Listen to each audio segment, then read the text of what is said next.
Attorney Lotok, typo na yung affidavit mo? Typo pa yung subpoena? Hindi po. What are you typo looking yun. at? The subpoena or the affidavit? Dalawa yan eh. What are you looking at, Attorney Lotok? sa inisyo Kailan ng ba yung subpoena. appearance? Kasi hindi ko nasusundan yung timeline ninyo eh. Parang yung November 23 yung utos, pero November 6 pa lamang, may subpoena na. Ba't nagkaganon? Typo ho yan, Your Honor. Hindi ho yan November 6. Typo na naman katulad ng Department of Justice. No, Your Honor. If I may refer to my notes, Your Honor. Oo, pakita mo na lang sa akin kasi nahanap ko hindi ko masundan eh. You may do so, This is counsel. page 6, number 14 po. November 6, 2024, subpoena to ABS-CBN.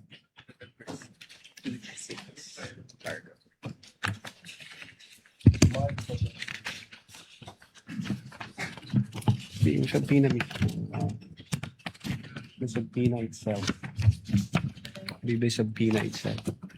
Wala naman yatang date na binibigay tungkol sa appearance ni Patria Morales at yung iba pang Meron po, taga-ABS. Your Honor, if I Pakituro lang have kasi the, hinahanap record po of the namin. subpoena. Yung subpoena mismo.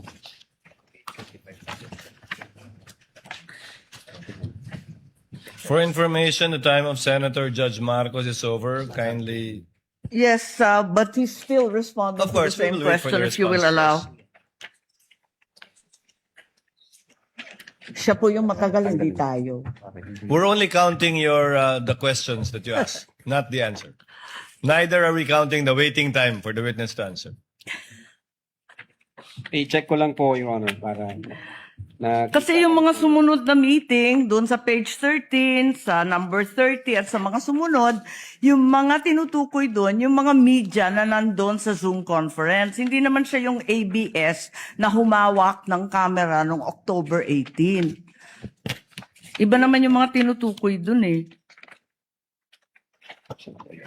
Attorney Lotok, Opo. the question of the Honorable Marcos is on page 6, paragraph 14.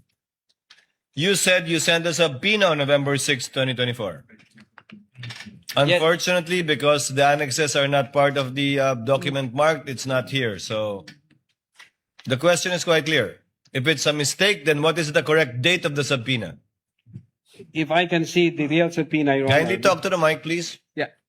If I can see the real subpoena, Your Honor, because the subpoena was signed by our Assistant Director for Investigation Service. As I said, unfortunately, it was not attached to your affidavit, and I doubt if it's one of those marked or pre-marked Wala. by the counsel for prosecutors. As he said and admitted earlier, he did not or they did not mark all of the annexes in your affidavit. Yes, Your Honor. If I may, check ko lang po, Your Honor, para sigurado ho. Wala sa'yo ngayon. Inaanap ko po rito. Wala nga pong annex yan. Wala sa annex at wala rin sa affidavit. Kasi yung mga media na tinutukoy sa ibang pahina, yung mga nag-interview nung Zoom conference. Dito ho yung certified true copy daw, Your Honor. If I may, Your Honor, please, can I assist on this regard, if the court will allow?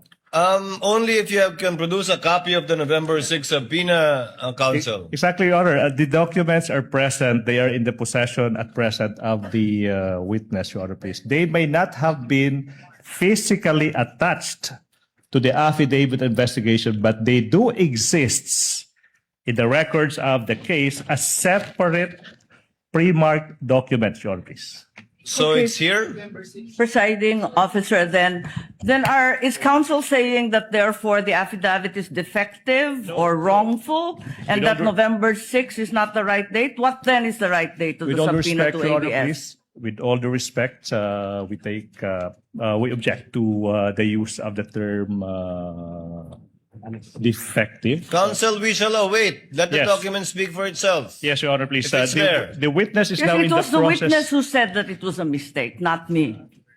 No, it doesn't make the entire affidavit of investigation defective. No, I merely said the date was wrong.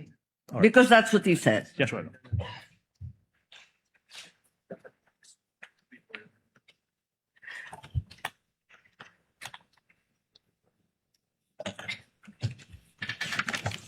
Subpoena and which affidavit?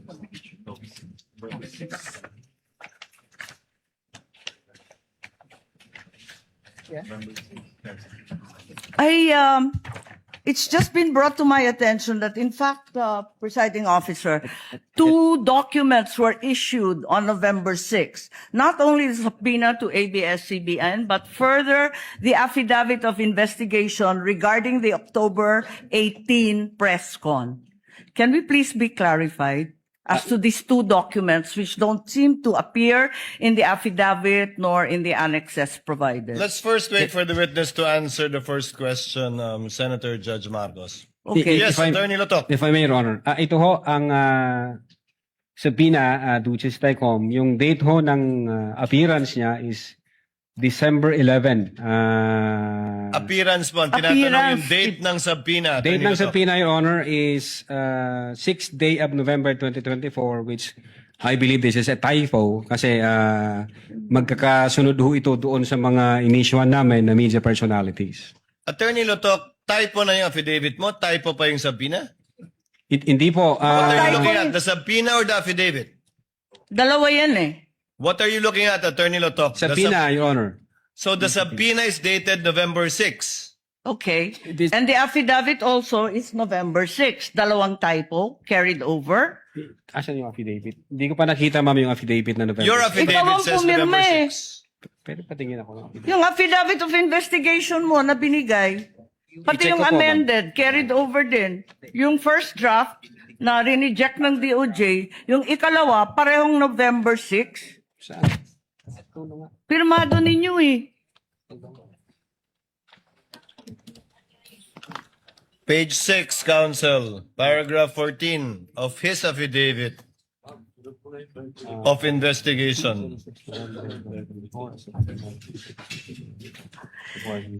Yes, Your Honor. It's November 6, 2024 ang nakasulat dyan. So typo din yan? Is it your testimony na typo din yan?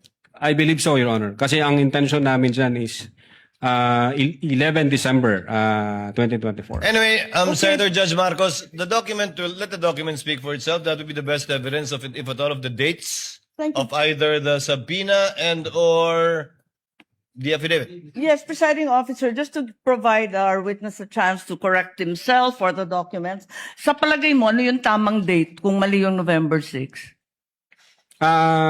Same ho, Your Honor, doon sa mga subpoena na inisyu namin sa media personalities. Dapat magkakapareho. Yes, magkakasunod po yun. Okay, sige. Maraming salamat. Thank you very much, presiding officer. Damo nga salamat.